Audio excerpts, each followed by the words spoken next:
Alors, on commence à étudier pour Nissanissim, le Chodesh Nissan.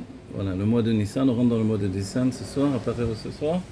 Déjà, en soir, Rosh Chodesh, c'est la tête du mois. Je connais l'enseignement qui dit sur Rosh Hashanah, il se rapporte aussi sur Rosh Chodesh.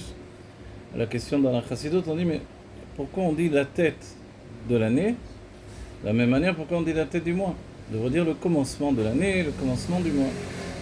Et les rabbis m'expliquent que de la même manière que la tête, elle entraîne tout le corps avec elle, et tout le corps est vraiment, va d'après la conscience qu'il y a dans la tête, de ces manières-là, le roche de l'année, le roche du mois, ils portent avec eux, en fait, toute l'année à venir, tout le mois à venir. Ici, on parle de Rosh Chodesh Nissan, c'est pas n'importe quel mois, puisque de par lui-même, il est appelé Rosh Hashanah, des Chodashim. C'est pour ça que je te rapporte ça par rapport à Rosh Hashanah. Donc c'est la nouvelle année des mois. C'est bien que dans l'idée, l'année commence quand réellement? En Tishri ou en Nissan? C'est-à-dire, c'est quoi la question? C'est-à-dire qu'il y a une année d'après les mois, et elle commence en Nissan, et c'est comme ça que l'on compte les mois juifs. Dans les documents officiels, on écrivait la date par rapport au Chodesh Nissan. C'est bien que le mois de Tishri, il est appelé Chodesh Hashvi, le 7e mois par rapport à ça. Donc en fait, ici on est dans le premier des Chodashim. Et quand on regarde notre Chumash, on ouvre le Chumash, Parashat Bereshit, qui est en relation avec Tishri forcément. Puisque Lev Betishri, c'est justement la notion de Bereshit. Tu vois, les mêmes lettres. Donc on va dire, bon, le Chumash, il a à voir avec Bereshit. Mais le Rashi, immédiatement, il nous dit, L'ayat, Sarir, la Tri, la Torah, et là, Chodesh Hazeh, la Cheb, Rosh Chodashim. La Torah, en réalité, aurait dû commencer par cette mitzvah qui est le fait de compter le début des mois à partir du mois de Nissan, Rosh Chodashim. C'est vrai que on peut se dire, mais attends, le Rashi, j'attends de lui qu'il m'explique le pshat, le sens simple du Chumash. Le sens simple ici, c'est au commencement, Dieu a créé la terre. Pourquoi il vient me dire la Torah n'aurait pas dû commencer comme ça? Il n'est pas d'accord avec le Seder de la Torah finalement, avec l'ordre de la Torah. En fait, on voit que dans la base, dans la Gemara, entre la machloquette qu'il y a, donc le Rabbi rapporte ces machloquettes-là pour en arriver à la conclusion que l'un et l'autre ont raison, entre Rabbi Yoshua et Rabbi Eliezer. Alors, Rabbi Eliezer, lui, pensait que, et c'est également relié à la Géoula, on peut le dire directement, on va l'attacher directement avec ça, à savoir, est-ce que la Géoula, elle aura lieu en Tishri ou est-ce qu'elle aura lieu en Nissan? On voit que le plus célèbre pour nous, c'est pas du tout Tishri, mais c'est le fait de Nissan. C'est-à-dire que dans le mois de Nissan, finalement, le monde a été créé. C'est comme ça qu'on en attend? Non, alors là je mélange tout, on va dire mais pourquoi on mélange tout? Dans la Gemara, c'est comme ça aussi, on mélange les deux éléments pour comprendre que la création et la délivrance, c'est une même notion.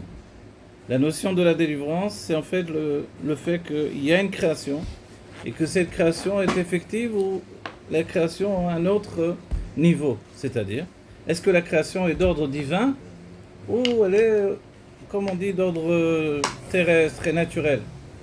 Et c'est là où le Rabbi il organise les choses, il nous fait de l'ordre. Il nous dit la création d'ordre naturel, c'est effectivement le mois de Tishri, qui est le Rosh Hashanah de l'année naturelle. Donc à Rosh Hashanah, à partir de Tishri, on reçoit des forces pour entrer dans le monde naturel. Dans la Chassidut, on dit, mais le mot Teva en hébreu, c'est le sens de tavoua, noyé. On est noyé dans le monde naturel qui est sous l'emprise du Shem Elohim, Bereshit bara Elohim. Ah, directement c'est le nom Elohim. Vous voulez le nom Havaïe là-dedans?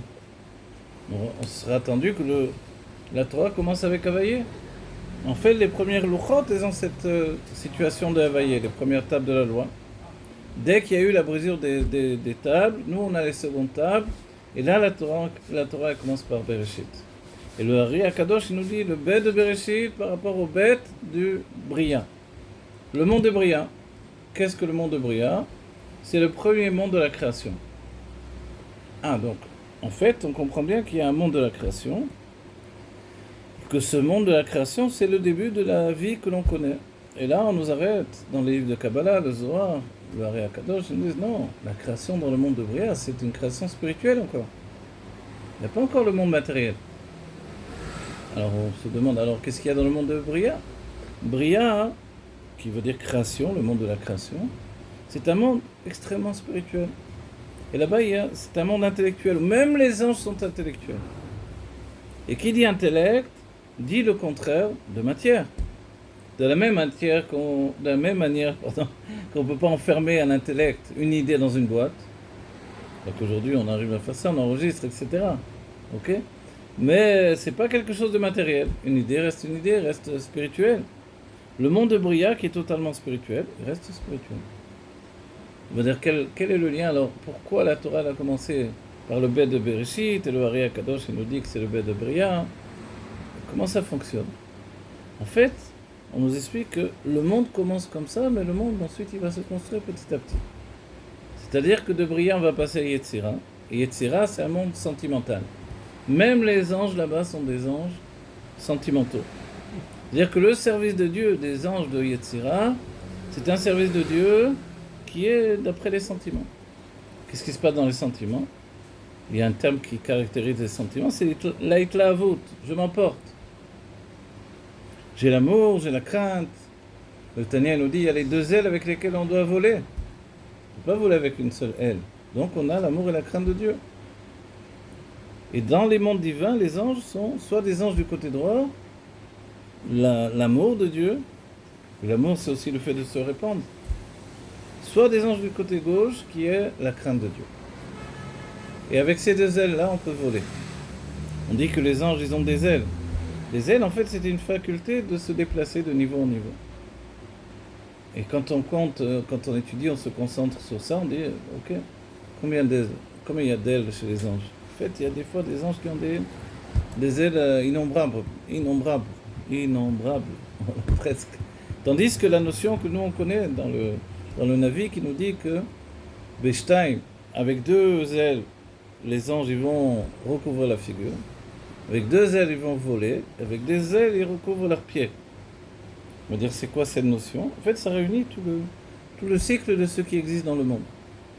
Ce qui existe dans le monde c'est ça, c'est cette situation qui ressemble à l'étoile de David en fait. Là où il y a Keter, ensuite il y a Chokhmah, ensuite il y a Bina, et ensuite en dessous il y a Da'at.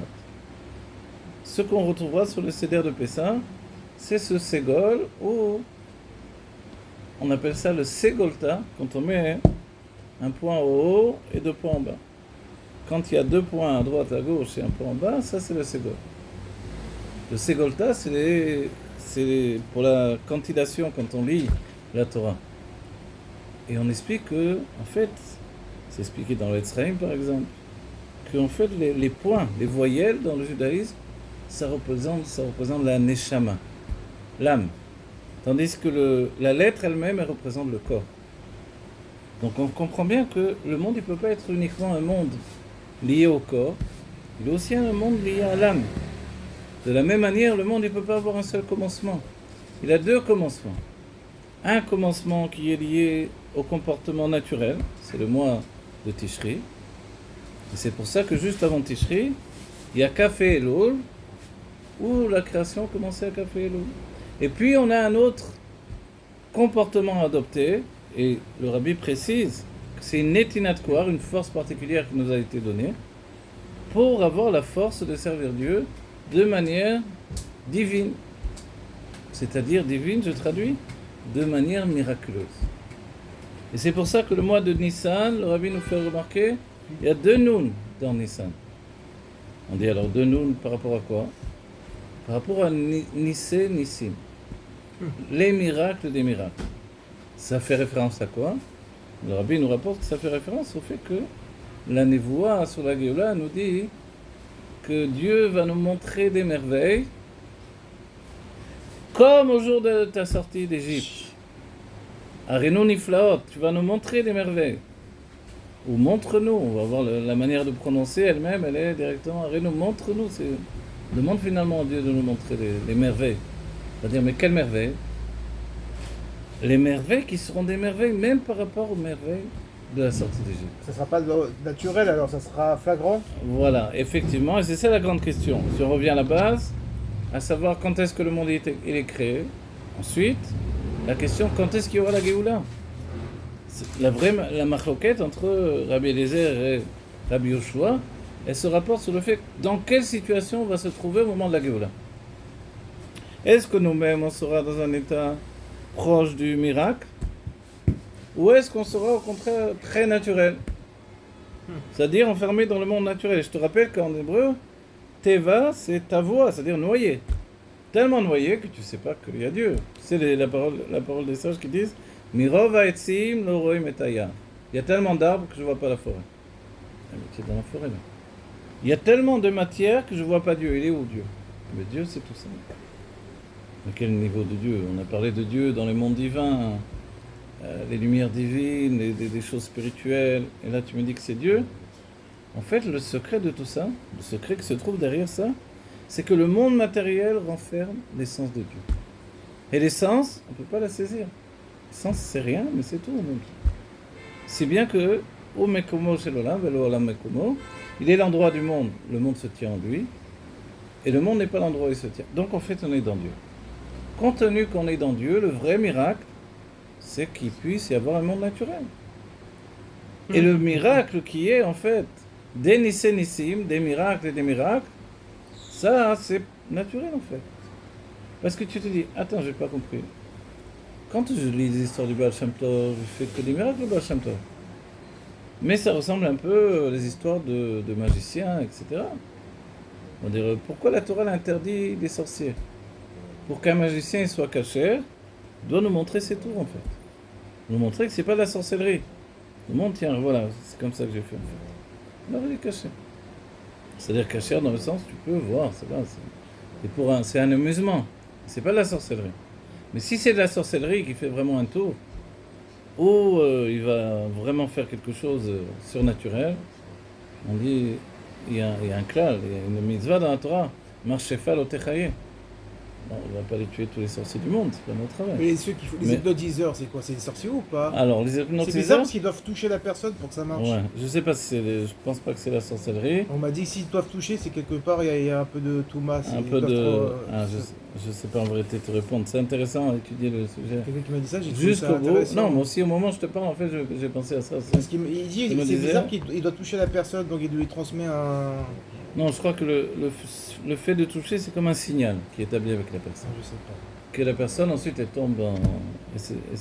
comme évanouie, elle est hypnotisée. Ils ont quand même une force en eux. Oui, une force mentale. Une force mentale. Voilà, une force mentale. Souvent, on les appelle même mentalistes. Voilà.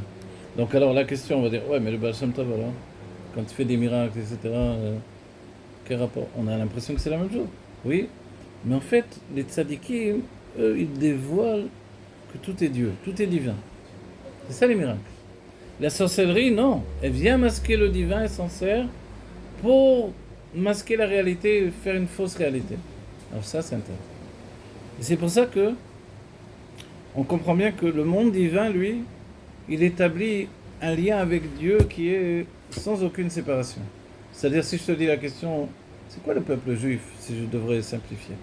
Mais en fait, c'est un chaliard de Dieu, un émissaire de Dieu, qui vit au sein du monde matériel, à qui on a donné l'ordonnance de jamais être déconnecté de Dieu.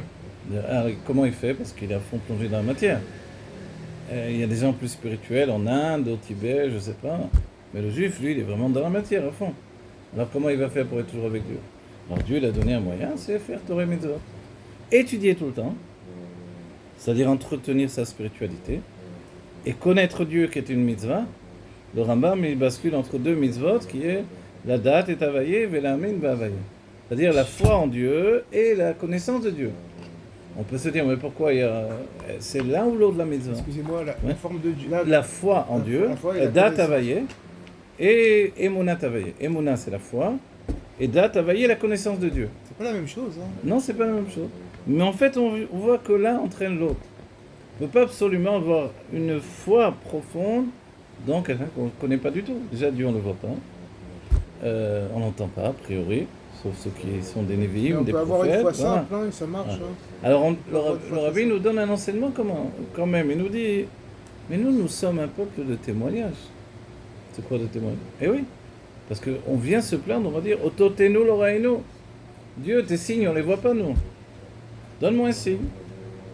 On n'a pas vu la lumière, là, qui marche devant nous, la colonne de nuée ou la colonne de feu. On n'a pas, Dieu, il n'a pas ouvert la mer devant nous, etc. Alors, où tu es, Dieu? Où tu te caches? Tu vois? Il y a même un passouk, Aster, Astir et Panaï, c'est la base du nom de Esther dans la Torah. Caché, je cacherai ma face, Bayom Haou, ce jour-là. On dit, oh, ça fait peur, alors Dieu il est caché totalement. Donc, sur quoi on est basé, nous, notre judaïsme? Il y a une parole des non-juifs qui disent, il faut le voir pour le croire. Nous, on dit non, nous, on est Mamin, Bnei Mamin. On est croyants, fils de croyants. Mais en réalité, quand on étudie sur la traversée de la mer, on s'aperçoit que il est écrit Vaïrou et Avaye, Vayaminu Bavaye ou Moshe Avdo. Vaïrou, alors ils ont craint Dieu, et ils ont eu la foi dans Dieu et dans Moshe son serviteur. Et la Chassidut a dit, mais Vaïrou, tu peux le lire autrement. Tu peux le lire, ils ont vu Dieu, ils ont eu la foi dans Dieu et dans Moshe son serviteur. Sous-entendu qu'on a vu et après on a cru. Un matin, tu auras la même chose. Quand on dit Ototenu lorainu, nous on n'a pas vu les signes. Mais Avotenu, oui, nos pères, oui, nous ils ont vu les signes. Et le rabbi, il dit, on n'est pas juste un peuple comme ça qui est sorti de rien, d'un prophète en pleine nuit avec une crise d'épilepsie, comme je sais pas qui. Non, on est 600 000 juifs qui étaient devant le Har Sinaï, auquel Dieu s'est dévoilé. Précédemment, il y a eu la traversée de la mer. Précédemment, Dieu nous a sortis d'Égypte en se dévoilant devant nous. Donc en fait, on est un peuple qui témoigne. Et quand on dit 600 000, c'est seulement les hommes adultes qui sont comptés comme des âmes générales. Mais il y a aussi les femmes, les enfants, les vieillards, qui sont inclus dans ces âmes en plus, il y a tout ça. Donc c'est, allez, on est bien plus que 600 000. Et tout ça, tous on peut témoigner qu'on a vu. Et on va dire, mais attends, mais quand est-ce qu'on témoigne, comment ça se fait? Mais la mitzvah, l'enseignement qui revient le plus dans toute la Torah, dans le Shema Israël, et dans toutes les tuilotes, etc., c'est la sortie d'Égypte. Tout le temps, on cite la sortie d'Égypte. On va faire la Haggadah de Pessah, sur quoi c'est basé? Sur le fait que, avant de sortir d'Égypte, on a commencé à faire cette Haggadah-là. C'est commencé vraiment à ce moment-là. Et on pose la question, mais nous on mange de la matzah, pourquoi? À Shumma, pourquoi aujourd'hui on mange de la matzah? Pourquoi on ne mange pas des chalot à Pessah? Alors, on pose ces questions dans la Haggadah. Matzah zo she'anu ochlim, cette matzah que l'on mange, al shumma, pour quelle raison? Al shum shebatzekel she'lavotenu lo ispika lachmitz. Parce que la pâte de nos pères, elle n'a pas eu le temps de monter. Jusqu'à ce que Dieu se dévoile. En fait, on se rend compte que on mange de la matzah parce qu'il s'est passé un événement duquel on peut témoigner, et c'est comme ça dans le peuple juif. Nous sommes un peuple de témoignage. Donc, le rabbi nous dit, on a de père en fils sans interruption depuis le moment de la sortie d'Égypte, de la traversée de la mer et du don de la Torah, un témoignage ininterrompu qui est le témoignage d'un peuple entier. Et ça n'existe pas dans aucun peuple. Parce que Dieu a choisi le peuple juif, ça ne veut pas dire qu'on était le meilleur peuple, mais c'est sur nous que Dieu a donné la responsabilité d'établir une connexion constante entre des mondes spirituels qu'on ne voit pas, vers lesquels on prie vers Dieu, mais on s'élève dans notre âme dans les mondes spirituels, et le fait de les concrétiser constamment par Torah et Mitzvot. On a été les seuls à être choisis pour ça. On dit oui, mais les autres, il y a même un midrash qui dit que les peuples, on leur a proposé, ils ont refusé. On dit mais pourquoi ils ont refusé?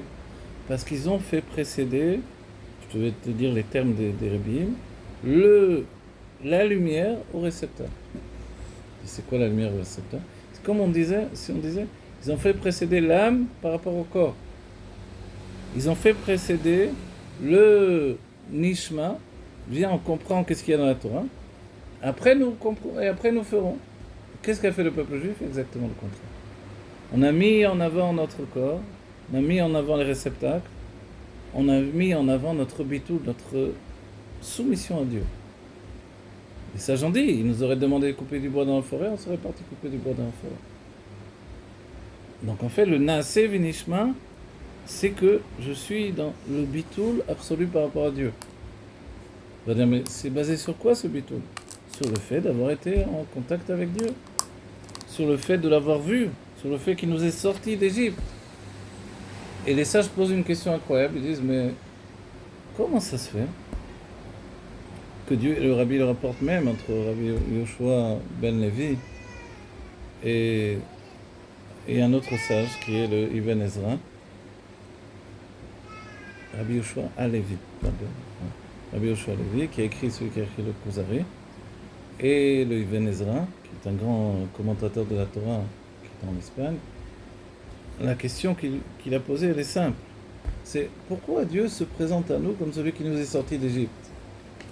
Anochi, Avayi Elokecha, Sherotzetecha, Meretz Mitzrayim. Je suis l'Éternel, ton Dieu, qui t'est sorti d'Égypte. Mais a priori, il aurait dû se présenter comme le créateur du monde, ce qui est une chose beaucoup plus grande. L'Admorazaken, il va reposer cette question dans son sidour avec les Marmarim, par rapport à Pessah. Et en fait, la compréhension, elle est que, et le Rabbi va le souligner, c'est qu'une fois que Dieu fait le monde, d'accord, les hommes, s'ils se concentrent un peu, s'ils ont, même les scientifiques aujourd'hui, nombre d'entre eux arrivent à la conclusion qu'il y a un créateur. Pas possible que tout s'est fait comme ça au hasard, une telle perfection, une telle construction, ne peut pas s'être fait comme ça. C'est comme si tu vois un merveilleux tableau, tu dis, qu'est-ce qu'il a fait? Et non, il s'est fait tout seul.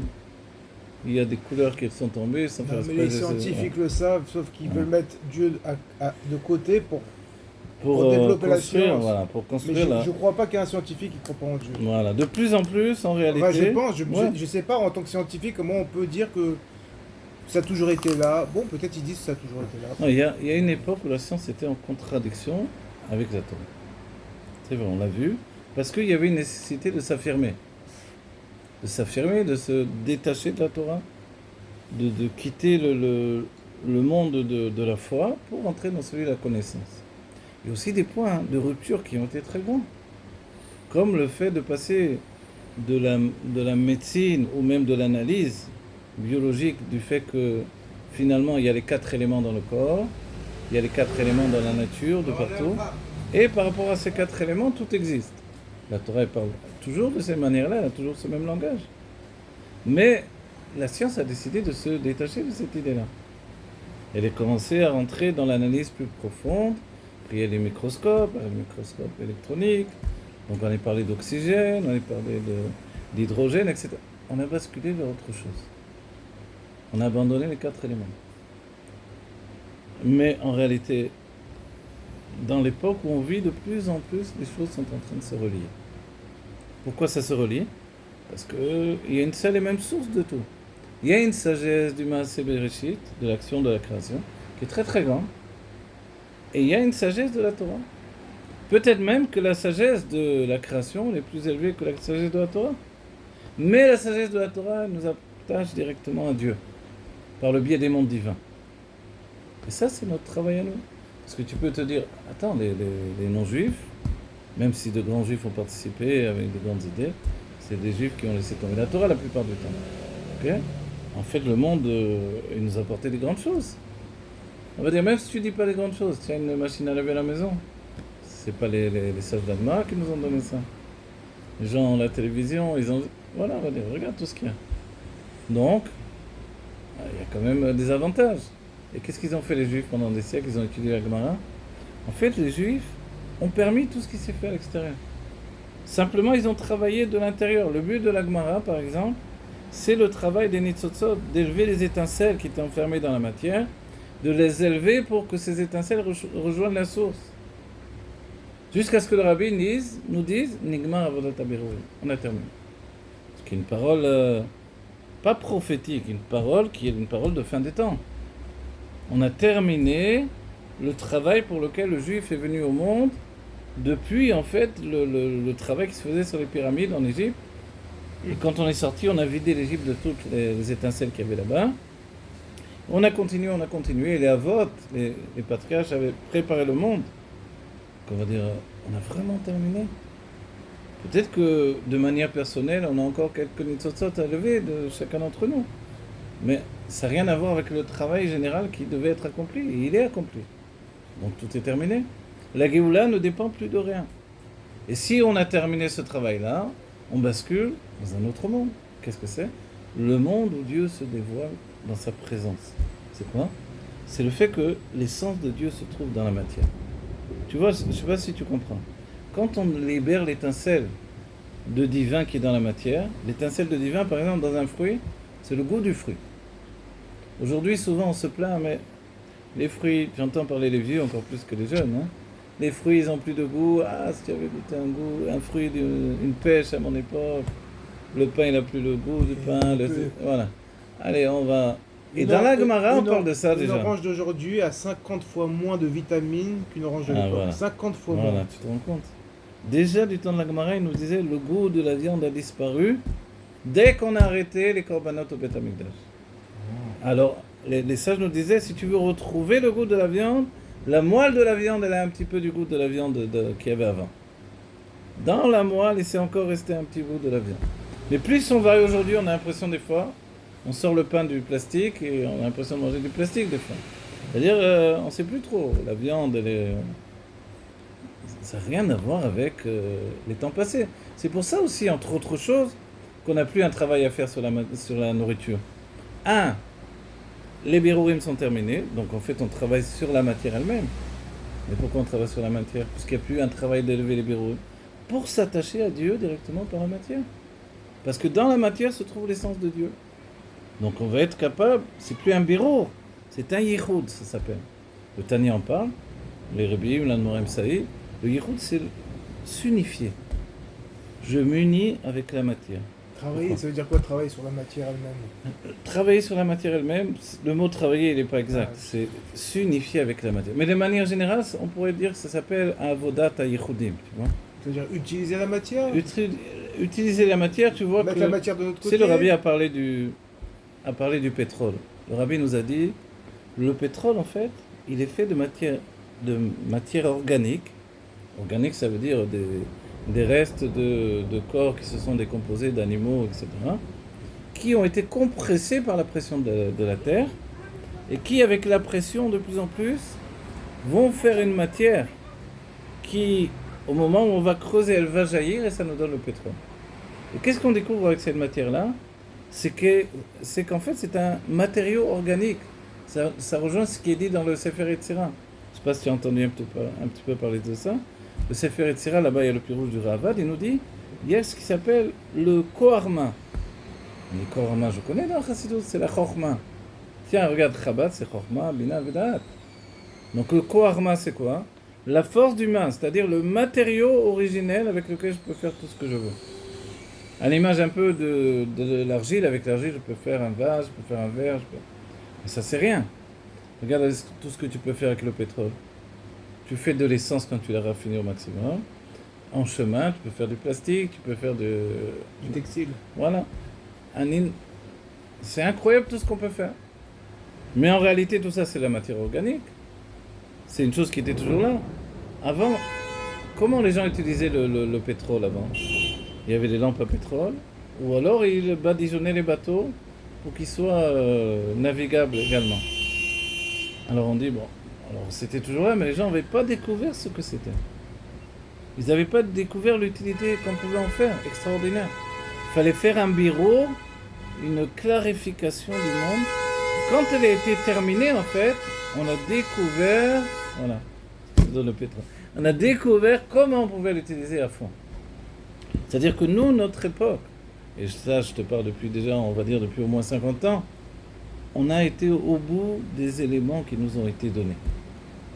C'est-à-dire pas simplement au bout des 4 éléments, mais de comprendre que la matière en elle-même, elle est modulable. Aujourd'hui, on voit, ils réutilisent les ordures, les poubelles, etc. Et grâce à ça, ils font des textiles, ils font des nouvelles sources d'énergie, etc. Shalom Aleichem. Donc en fait, c'est un moyen à nouveau de repartir. Et ça, c'est possible, tout ce qu'on est en train de vivre, grâce au fait que justement, la matière a été transformée. On a été jusqu'au bout de la matière et on obtient une qualité tout à coup de transformation qui n'a jamais été auparavant. Voilà. Alors Nissan Nissim, Nissan c'est le mois des Nissim, des miracles. Et le miracle, on a dit pourquoi en deux noms finalement, Nissan Nissim, parce qu'on aura des miracles, on va vivre des miracles qui vont apparaître comme des miracles ou des merveilles qui vont apparaître comme des merveilles, même par rapport aux merveilles et aux miracles de la sortie d'Égypte. Et ça, on doit le vivre. Et certains disent, mais est-ce qu'on va parler de la sortie d'Égypte dans la Géoula? Est-ce qu'on va avoir encore besoin de parler de ça? En réalité, on se rend compte que de la même manière que Moshe, Moïse, il ne voulait pas au départ être celui qui nous sort d'Égypte. Il ne voulait pas être le premier libérateur. Et Dieu l'a obligé. Mais Moshe, qu'est-ce qu'il a dit immédiatement? Il a dit, Shlach na beyad tishlach. Envoie immédiatement le Mashiach. Qu'est-ce que tu m'envoies moi? Dieu lui a dit, c'est toi le premier Mashiach. J'ai bien compris, mais envoie le Mashiach définitif. Il dit non, il y a un cycle. D'abord le premier Mashiach, et ensuite le Mashiach définitif. On dit, mais quel est le lien entre le Mashiach définitif et Moshe Rabbeinu? On dit que l'âme de Moshe Rabbeinu, elle revient chaque génération, parce qu'il y a, le Zohar nous dira, il pashtuta de Moshe bechol dara vedara. Moshe se répand dans chaque génération. Il y a toujours un sage dans la génération qui peut être le Mashiach de sa génération, mais il faut qu'il descende de David. Pourquoi? Parce que David, c'est lui qui est le porteur de ce travail particulier du Mashiach. On dit le Mashiach, il a quelque chose de particulier par rapport au mal, c'est qu'il ne transforme pas le mal. Il le tue. Il détruit le mal. Et David, on dit que, sur David Améler, il est écrit, Amen, on dit que sur le mal potentiel qui était en lui, parce que David, il était a priori, après la compréhension du Tanya, il était un tzaddik veralo, un tzaddik qui a encore dans l'inconscient un petit attrait pour le monde, qui n'est pas conscient, c'est pas que ça le pousse à se détacher de Dieu, et il a tué ça. Il a tué son Argo Betanit parle des jeunes, il a travaillé sur lui toute sa vie. C'est pour ça que... Voilà, pour tuer le mal, pas le mal qui était en lui. Cœur. Ceux qui pensent qu'il y avait du mal en lui, l'Anmorazaki nous dit, non, regarde le passage. Regarde ce qu'il dit David Améler, il dit, Vechatati negdi tamid. Et la faute, et ma faute, elle est toujours face à moi. Et il dit, pas au-dedans de moi, face de lui. C'est-à-dire que, voilà. En fait, voilà, exactement. Comme le peuple juif pensait que David Améler avait fauté, alors il a toujours considéré qu'il était comme quelqu'un qui avait fauté, alors qu'il n'avait pas fauté. Parce que toute l'histoire avec Bathsheba, etc., et Uri, etc., en fait, Uri, il avait parlé, il avait dit mon maître, il avait cité un autre maître que le roi, devant le roi, il avait contredit le roi. D'après la royauté, d'après les lois de la royauté, le roi ne peut pas laisser passer son cavale. Donc il était Chayal Mita, il aurait dû le tuer tout de suite. Il y a même un Zohar magnifique sur ça, qui rapporte que David, il a dit, si je le tue maintenant, ils vont penser que je le tue pour lui prendre sa femme. Mais j'ai jamais entendu ça. Ah, oui. Qu'il Alors, avait fauté devant Ah, c'est Rabbeinu. Mita, parce qu'il s'était opposé au roi David. Voilà. jamais Il a entendu ça. contredit le roi. C'est Voilà. interdit, pas le droit. Il a cité mon maître Yoav. Quoi? Devant le roi, tu sais Devant le ton roi, maître. ouais. Et là, il était Chayal Mita. Et le Zohar nous dit, mais il aurait dû le tuer tout de suite.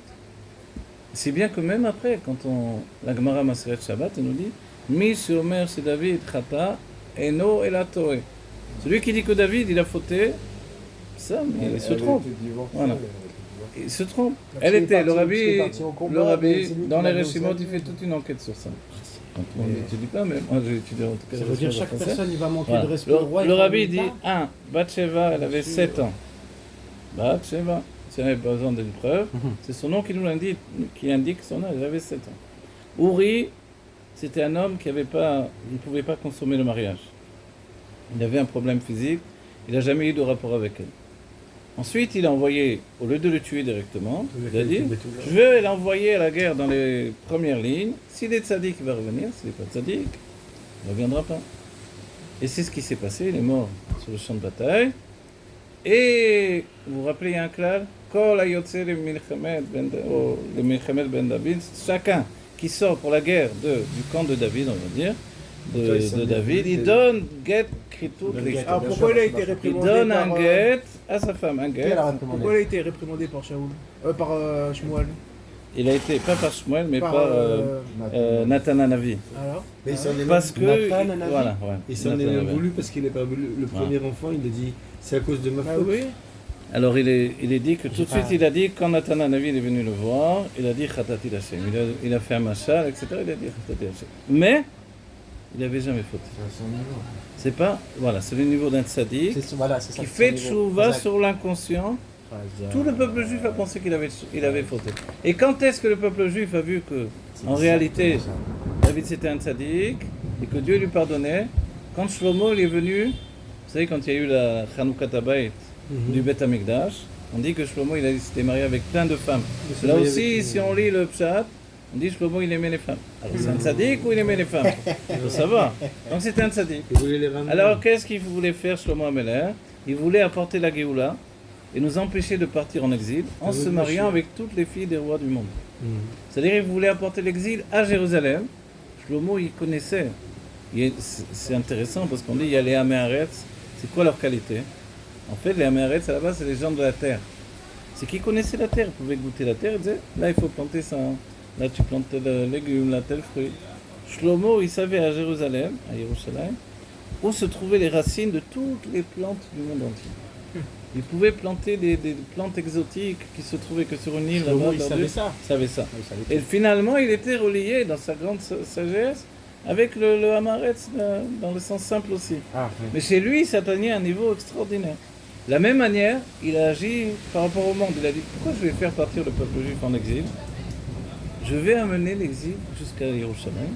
Mais il a plein de descendants Voilà. alors il a voilà, des goïms, ouais, ça c'est l'histoire du peuple juif, descendants. c'est une grande histoire, bien sûr. Ah oui, parce Et que comme ça, il a toutes les voulu femmes. apporter la Géoula. Dieu, il n'a pas voulu, il y a toute l'histoire avec le démon, etc., comment ça Il a s'est fait passé. son allié. Mais en réalité, il était avec une femme qui était pas une femme comme il fallait.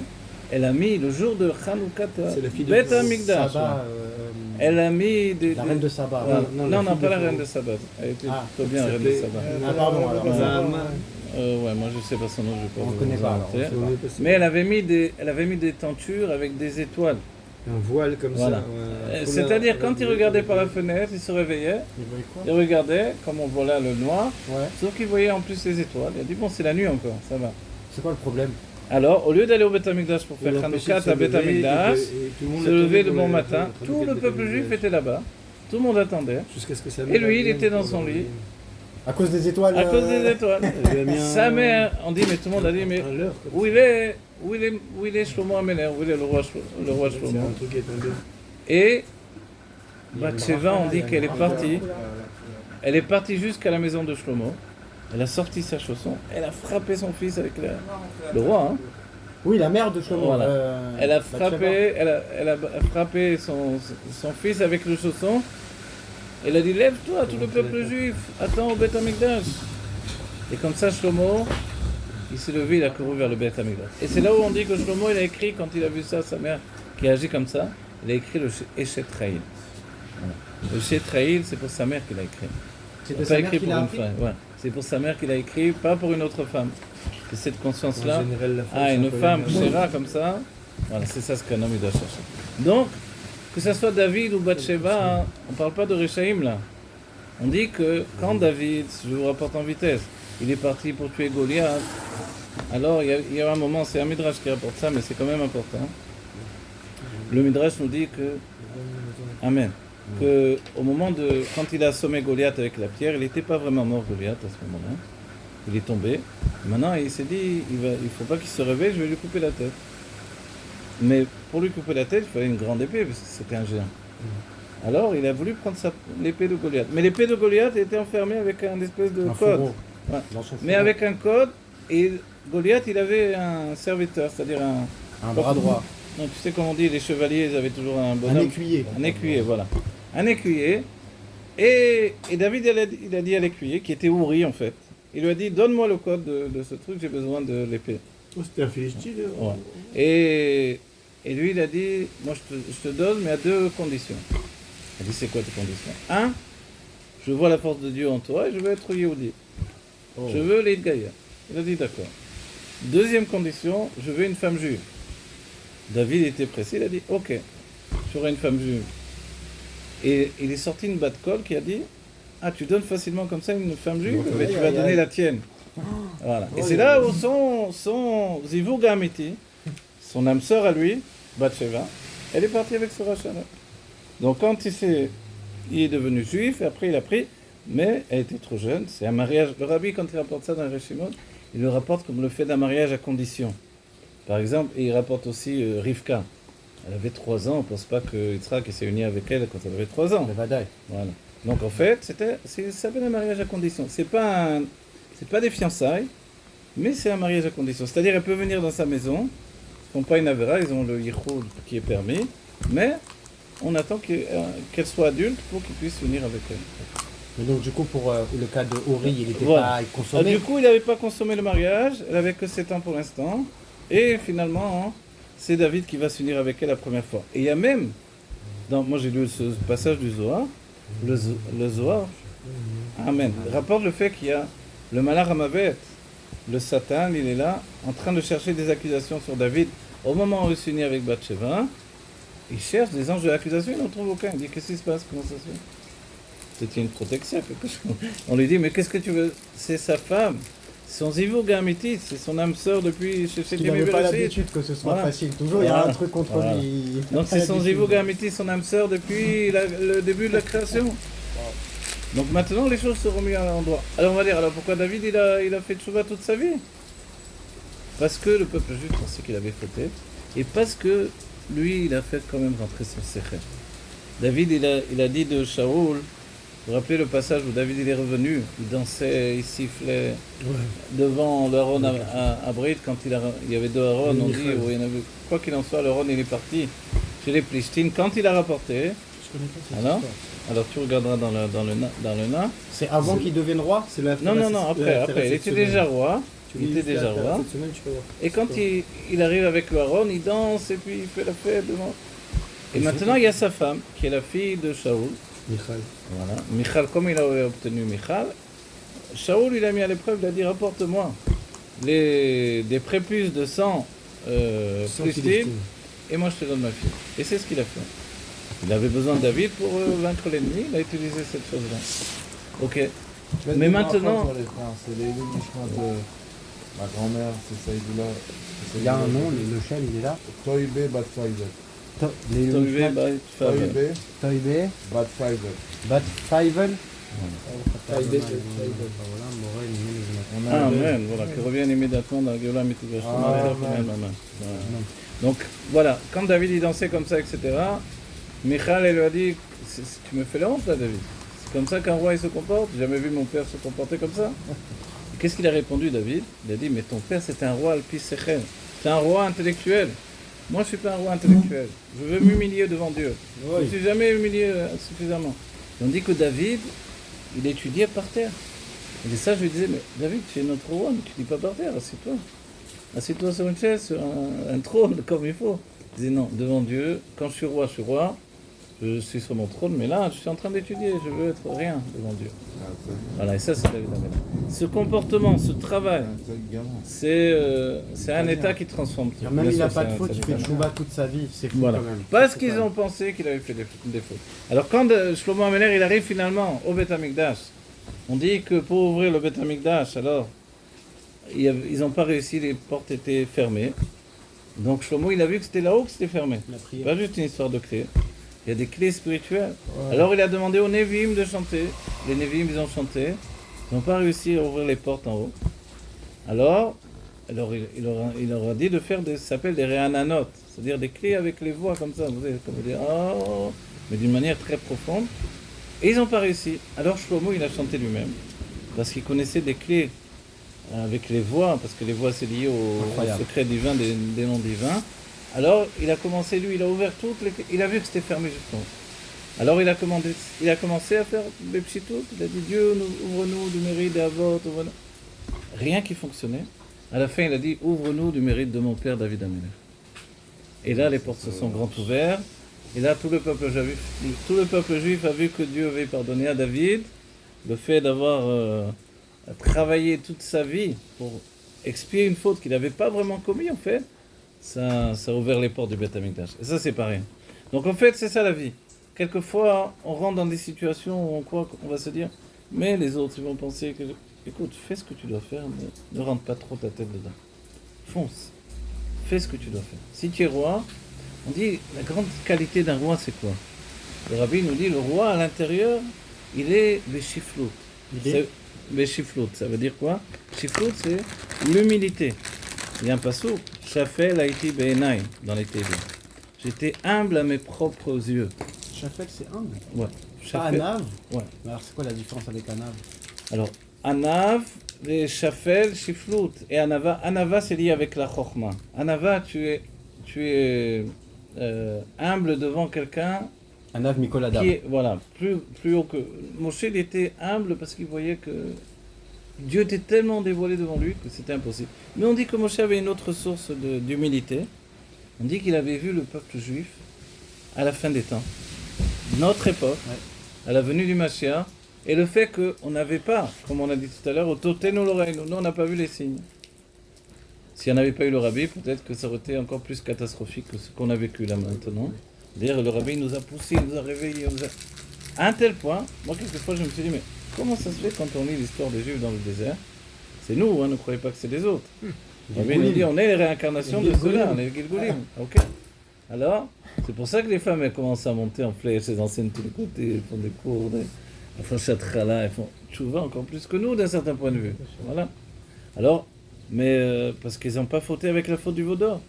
Mais nous les hommes, on est forts aussi, on a beaucoup à faire, on doit dévoiler des forces surhumaines, des forces de tzadikim. Parce qu'on a été des tzadikim.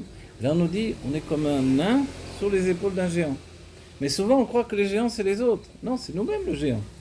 Mais dans les vies passées. Peut-être qu'on est tous attachés à un grand tzaddik. Un il est attaché à Yirmiyahu à Navi, l'autre à Yecheskel à Navi, l'autre à Moshe Rabbeinu, l'autre. Va savoir. Tu vois? Shaya, tous. Shmuel à Navi. Là je dis des Navi. Mais devant le roi, tu peux rien citer alors. Tu peux pas citer un autre tzaddik que le roi. Tu peux pas dire. J'ai entendu à le moins de demander peut-être la permission au roi qui te l'accorde, etc. pour citer dans la Torah. Mais non, c'est pas vrai. Mais là d'avoir contredit le roi au nom d'un autre. T'as pas le droit de dire une halakha devant ton rabbin. Oui, une halakha devant ton rabbin, t'as pas le droit. Oui. Alors imagine Voilà, on a le roi. étudié ça, exactement. Oui. Et ça veut dire aussi que c'est Et très... chiffre-là pour revenir sur la chaîne. Alors la chifloute, voilà. Alors, Mais non, t'entends pas, pourquoi tu t'arrêtes? alors Shafel, on dit Shafel Haïti Be'enai, quand David il dit ça dans le Télim, c'est-à-dire j'étais humble à mes propres yeux. Shafel c'est ça, c'est ce truc de se sentir le dernier des derniers. C'est-à-dire tous ils sont mieux que moi. La poussière. On va dire, attends, comment c'est... Alors la poussière, ça c'est un autre point que je vais C'est rapporter. pas ça alors. Oui, mais non, C'est pas ça, c'est bien parce que c'est lié avec... C'est C'est lié avec Avram Avinu. Avram Avinu, il nous dit, on voit que tous ils avaient cette teva à l'intérieur. Mais c'était pas des gens qui restaient dans leur coin et qui faisaient rien. C'était tous des combattants, c'était tous des gens qui entraînaient des milliers avec eux. Alors comment ils étaient humbles? Parce que nous, peut-être on a une idée du humble, tu sais, dans le coin comme ça, un peu mesquin. Non, pas du tout ça. Si tu es vraiment humble, tu n'as pas honte de te montrer, tu n'as pas honte de faire, tu n'as pas honte d'agir. Tu sais que s'il faut faire, tu fais. S'il faut parler, tu parles. Tu comprends? Ok. Donc en fait, on dit, dans la Chassidut et la Kabbalah, on comprend mieux ces différences entre le niveau de la Nava et le niveau de Shiflut. Shiflut, on dit, c'est dans la Malchut, la royauté. Et dans les Sphirot, c'est aussi la dernière des Sphirot. D'accord? Et par contre, la Chokhma, elle a une union de Bitoul. On dit, tu es Bébitoul devant Mishégadol, devant celui qui est plus grand que toi. Voilà. Après, il y a le Keter au-dessus de la Chokhma. Donc, elle a un Bitoul à sa source. Mais la Malchut, elle est complètement, on va dire, écrasée toutes les autres Sphirot. Elles se sont la dernière des dernières. Nekuda Be'echala, on dit. Et en plus, on dit, Raglea Yordem Avet. Ses pieds tombent dans la mort. Alors, on va dire, alors qu'est-ce que... C'est quoi la pauvre? C'est quoi son sentiment? Le Rabbi Rachab, dans le Tafashambet, nous dit que, en fait, dans la Malchut, et il y a un mamar du Rabbi qui parle de ça aussi, qui nous dit que dans la Malchut, il y a un tel des gagouim. Le Rabbi nous dira dans un certain mamar qu'en fait, on est malade. Mamar de Parashat Teker, on est malade. Quand on est malade ici dans ce monde, la vraie raison des maladies qu'on peut avoir dans notre corps et dans notre âme même, c'est le fait qu'on se languit de Dieu et qu'on ne peut pas supporter d'être séparé de Dieu. Et c'est, vous vous rappelez le Shir HaShirim, Ki cholat ahava ani. Qu'est-ce qu'elle dit la fiancée? Car je suis malade d'amour. Et qui est la fiancée? On dit que c'est la Malchut du monde de Hatzilut. Mais pourquoi elle est malade d'amour, la Malchut? Parce qu'elle est le dernier niveau. On va dire, ouais, mais elle reçoit quand même de ce qui est au-dessus d'elle. Zeir Anpin, le Yesod de Zeir Anpin qui l'influence. C'est le Meler, elle est la Malchut, elle est la reine, lui le roi. On dit non, parce que sa source est tellement élevée qu'elle veut recevoir de la Tikyomin, le niveau le plus profond du Keter. Elle reçoit simplement de Zeir Anpin, qui est la petite figure des sentiments, qui lui reçoit de Harir Anpin, de la volonté divine. Bon, même si on n'a pas tout compris, ça veut dire que, en vérité, elle a soif, une soif de Dieu terrible, et elle nous transmet ça dans nos âmes. Ce qui fait que quand on vient dans ce monde, on est malade d'amour pour Dieu. Et c'est pour ça que la vraie raison pour laquelle on veut la Géoula, c'est pas pour avoir un compte en banque où il y a plus d'argent. C'est pas pour, je sais pas quoi, être tous les jours en train de manger des steaks sur un hamac ou je sais pas quoi, faire des pique-niques. Non, alors c'est quoi? Alors c'est pour m'attacher à Dieu. Parce que j'en peux plus. C'est pas possible de continuer à vivre sans voir le créateur du monde. Un monde sans créateur, ça ressemble à rien. Mais en fait, ce qu'on a appris au début du cours, on a dit, mais le monde, en fait, c'est le créateur lui-même.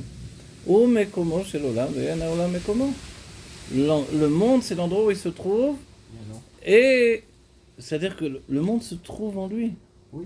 Voilà. Non, j'ai dit le contraire.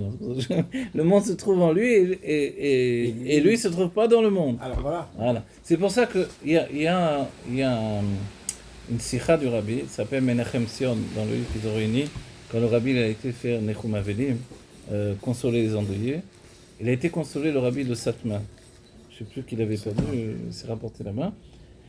Mais il lui a dit, il a expliqué le nom Makom à ce moment-là, le rabbi. Il a dit pourquoi on dit, pas à vous, mais on dit à des gens, on dit chez un Makom, que le Makom vous console. Pourquoi on dit ça cette phrase? Le Makom. Le Makom, ça veut dire l'endroit. Oui, mais c'est quoi la phrase? Voilà. Makom vous console. Alors, je ne veux pas le dire parce qu'on. Ah non, alors dis pas. Voilà. Que le Makom, il les console, voilà, avec tous les endeuillés du peuple juif. On dit, pourquoi on dit ça? Pourquoi le Makom? C'est quoi ce nom de Dieu là? Makom, c'est un nom de Dieu. Et le rabbi dit, on utilise ce nom, alors qu'il y a des tas de noms de Dieu. Pourquoi on n'utilise pas des noms plus respectables, on va dire, plus élevés?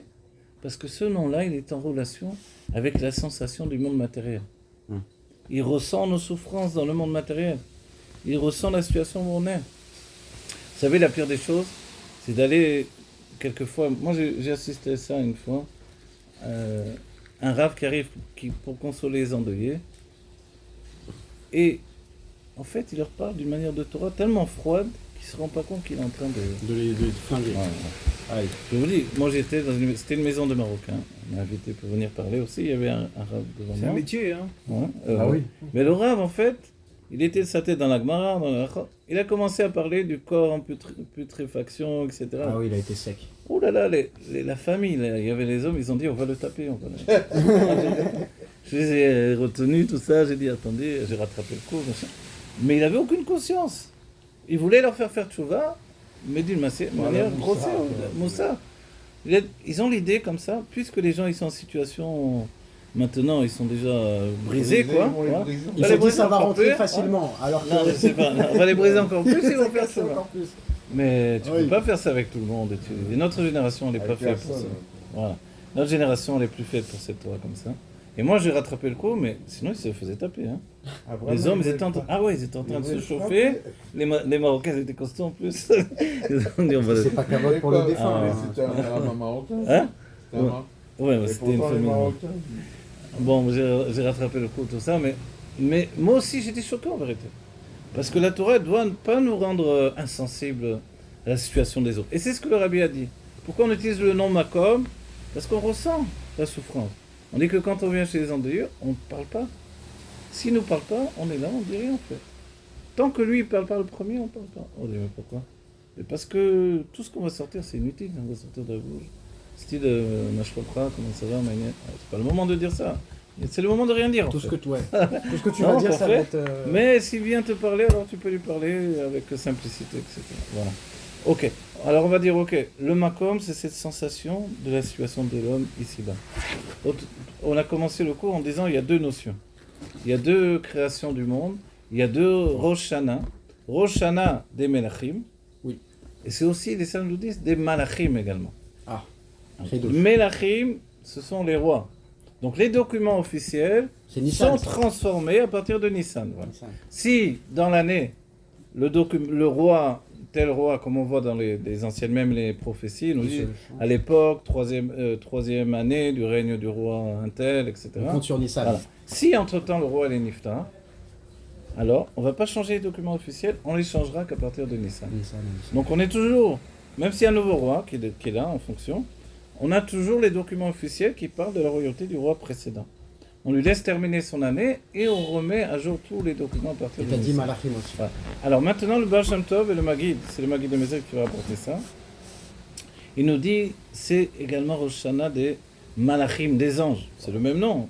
Melachim, Malachim, tout dépend comment tu le prononces. C'est vrai. Alors, des anges, et il nous dit, le Baal Shem Tov, il recevait les clés de tous les anges à Rosh Chodesh Nissan. Oui. Tous les anges, on lui donnait les clés de tous les anges, et maintenant, il avait de quoi gouverner. On va dire, on s'étonne de ça quand même, c'est à un tel point. Dans la Gemara, parce qu'on va dire, bon, ben, ça c'est les secrets de la Chassidut. Mais non, dans la Gemara, on parle déjà de ça. Et ça, dans Maseret Megillah, où il parle de Achashverosh, Esrim Omea Medinot, etc. Donc il gouverne le roi de 100 Esrim. Mea ve Esrim. 127 provinces du monde, etc. Ok, pays. On va dire. Donc il gouverne le monde. Et on cite tous les rois qui ont gouverné le monde, Nebuchadnezzar, etc. Et les sages nous disent, mais pourquoi on ne cite pas Shlomo? Ouais. Parce que Shlomo, d'une manière ou d'une autre, c'était quand même maître du monde à ce moment-là. Il était roi sur le monde entier, les rois s'annulaient à lui, tout le monde venait à Yerushalayim et était Bébitoul devant Shlomo. Pas avec la guerre forcément, même s'il a fait un petit peu de guerre, mais pas beaucoup. Ils étaient soumis devant son intelligence. Alors, on ne parle pas de lui? Alors, il donne la réponse là-bas. Ils nous disent parce qu'on ne peut pas comparer Shlomo aux autres rois. Parce que les rois n'avaient une emprise du monde que dans le monde matériel. Mais Shlomo, on lui donnait également l'emprise de tous les mondes spirituels.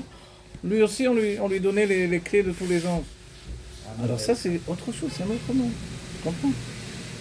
Il y a même un maasé, on va dire, mais où on a vu le Baal Shem Tov qui avait vraiment la clé? Il y a une histoire où il y avait quelqu'un, le Baal Shem Tov était avec des jeunes élèves de Yeshiva, ils sont venus dans un endroit pour dormir, et il y a un jeune qui vient voir le Baal Shem Tov et lui dit, j'arrive pas à dormir parce que là mon voisin il fait que ronfler, j'arrive pas à dormir. Le Baal Shem Tov lui dit, attends un petit peu, quand va arriver telle heure, tu vas bouger les gonds de la porte et il va s'arrêter de ronfler.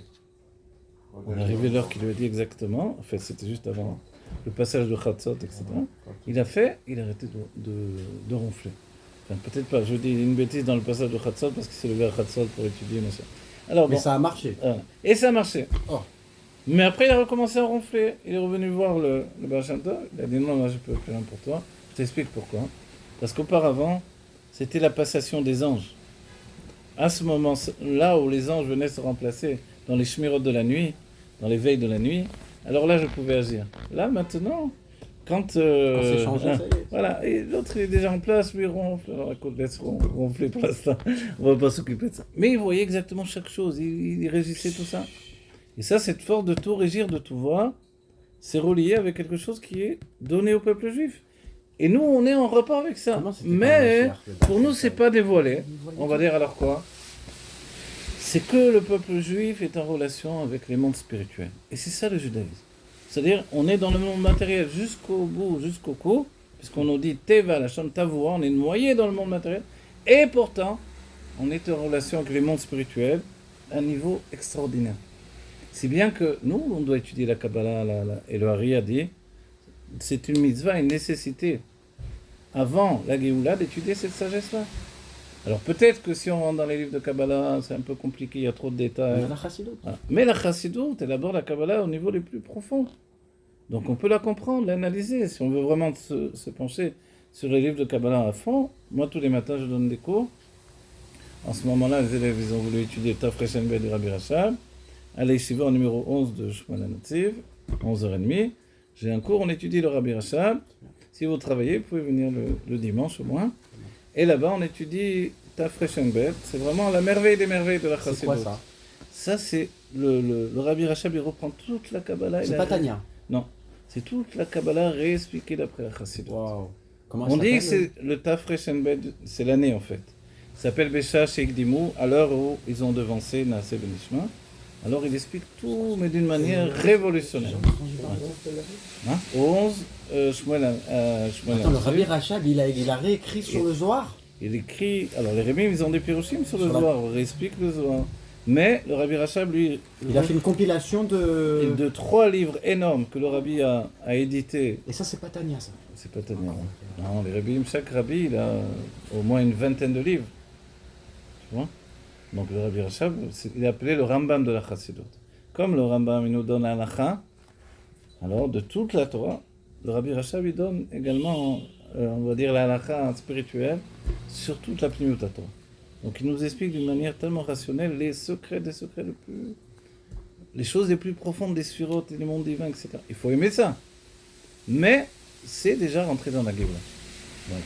Ça, c'est révolutionnaire, et c'est ce que le rabbi qui... le rabbi a édité ce livre-là en prenant des photos en microfilm, des écrits originaux de Rabbi Rachab, et il a voulu éditer avec ça. Alors voilà, on va pas tarder à terminer, je sais pas quelle heure il est, mais aujourd'hui, Rosh Chodesh Nissan, on rentre dans un monde spirituel merveilleux, un monde de merveilles des merveilles. De nous, Nissan, Nissanissim, nous dit le Rabbi, pour qu'on prenne conscience qu'il y a une faculté de transformer le monde matériel par la conscience que Dieu, c'est le maître du monde. On va dire, c'est tout. Non, que Dieu nous a sortis d'Égypte. On va dire, mais pourquoi c'est plus grand? Parce que une fois que Dieu a fixé des règles, qu'il ait transformé ces règles pour nous, ça c'est très bon. Il a créé le monde, ok, mais les non-juifs ont compris également que Dieu a créé le monde. Si bien que le Rashi, il nous dit en fait, Bereshit c'est pour les non-juifs plus que pour nous. Parce qu'il n'y a aucune mitzvah là. À part la mitzvah de Péria Verelia, voilà, c'est tout. Et après on va voir la Brit Mila qui va arriver avec Abraham Avinu. Mais encore, il faut attendre Abraham Avinu, ok. Oh, mais alors même dans Noir, il n'y a pas d'halakha, même dans... Noir, ouais. A priori quoi. Ne te fais pas tuer par les eaux. Voilà. Essaye de t'en sortir comme tu peux. Alors, ok, on va dire alors, vraiment c'est cette idée-là de la Torah aurait dû commencer par ce mois-ci, ça sera pour vous la tête des mois, qui est le mois de Nissan. Et en fait, on doit comprendre qu'il y a un monde naturel, ça s'appelle le Da'at Arton, la conscience inférieure, que Dieu a voulu une maison ici-bas, dans le monde naturel. Mais il y a une conscience divine, et la conscience divine, elle est que tout est Dieu, et qu'en réalité, les deux mondes doivent se rencontrer. Vous êtes d'accord que si Dieu se dévoile de manière absolue, alors on ne voit plus le monde de la matière. Bah oui. Mais si le monde de la matière reste toujours là, on ne voit pas Dieu. Ah, il faut trouver une... Voilà. Donc en fait, tous les Rébim, à la fin du livre que je vous ai dit, d'après Shenbet, à la fois d'un Mahamar du Rabbi Baruch Hassan ici, les deux nous disent la même chose. Il faut une conjugaison de ces deux dates. C'est pour ça qu'il écrit quel déot availlé. Il y a deux consciences chez Dieu, la conscience que tout est Dieu, et la conscience que le monde inférieur existe, le monde de la matière. Mais la rencontre des deux, c'est la Géoula. C'est-à-dire que le monde matériel ne disparaît pas, mais le monde spirituel est dévoilé à fond. On va voir Dieu tout à coup, on va voir Dieu, on va dire Zek Elivan. Et plus on aura étudié, et plus on dira ah mais c'est ce que j'ai étudié, ah c'est ça. Je ne vais pas juste parler des sphirotes, des mondes divins, je vais voir tout ça. Alors, on va dire, mais tu crois toi tout ça?